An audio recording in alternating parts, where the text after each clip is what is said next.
Hey guys, Travis and Tim with Equator Bushcraft coming at you with another video. And today what we're going to be doing is making some goat jerky. That's what we're going to do. And if you ever find yourself in a situation where you're out in a bush and you have a deer, you have a goat by chance, or any kind of animal, what we're going to do today is show you how to make jerky out of that meat. Okay, all we want to do is basically build a simple grill. And we do that out of green sticks that you can cut here in the bush. And then we're just going to arrange these sticks so that it gets enough ventilation or space for heat to be able to pass from the fire that we'll put down here. It'll be a low fire, nothing hot. We're not trying to cook this meat. We're just trying to basically dehydrate the meat so that we can keep it for a longer period of time. If you cook the meat, it's going to last shorter time in trying to preserve that meat, but if you'll dry it and jerk the meat, then it's going to go a lot longer for you. So that's what we're going to try to do for you today. See a lot of guys with meat on their videos and it just looks like perfect cuts of meat right out of the butchery, and that's not generally the case when you get meat out in the bush. Nonetheless, when you take these larger chunks of meat, you want to cut those down into about 1/4 to 3/16, that 1/8 inch thick, and really try to get them thin and leave them a little long so that you can drape them over the grill that you've made there, like so, and they're going to dry out a lot faster if you do it that way.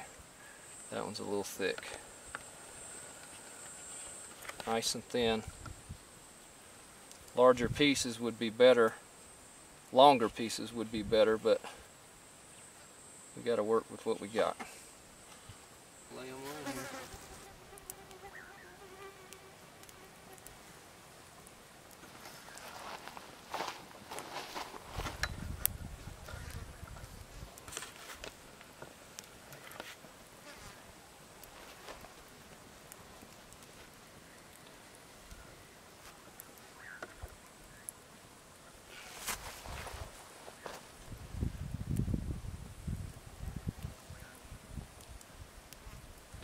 Again, we want a low heat. Not trying to cook this stuff. We'll spread that out a little bit so we just get a nice low heat coming up on that meat.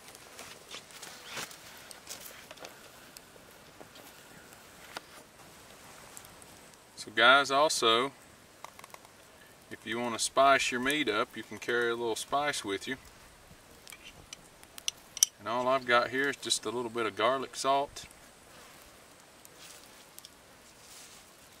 Some other things that are mixed into this, but you can buy it in the store for meat.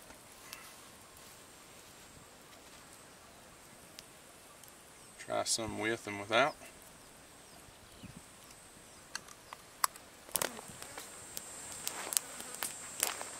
Okay guys, it's been about 50 minutes here.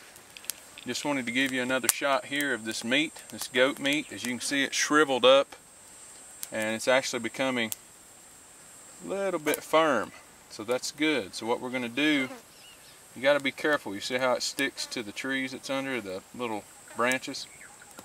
What we're going to do is flip this over and we'll update you again in a few minutes. Well guys, we're about 2.5 hours into this, and you really start to see where the thickness of your meat, how you cut it, is really important. There's a couple slices here that are really thin, and they're really doing good. Like they're almost to the point of cracking. You can actually see that one cracking a little bit. Fibers like inside. But we have a thunderstorm that's kind of cutting us short here, that's coming down the valley. So we'll go as long as we can. But we just wanted to say this seems to be working really well, even with the goat meat. But until next time, this is Travis and Tim coming at you with making a goat jerky video. And just remember guys, practice for the crisis, so that in the crisis, it's just like practice.